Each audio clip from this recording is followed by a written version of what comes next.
Hello guys, welcome to my channel. Today we are going to see how to resolve a Hyper-V error message code that the application encountered an error. Let's fix that issue guys.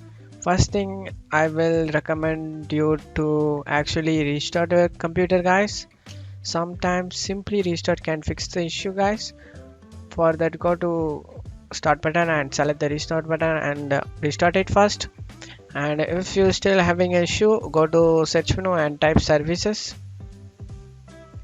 Open it.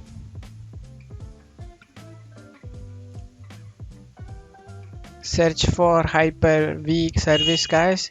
If anything listed the name like Hyper-V, you just want to double click on it and select stop guys. If the service status is running, you just want to stop it and apply and OK.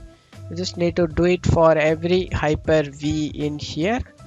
Just want to check it whether it has been stopped over here. Check apply and OK.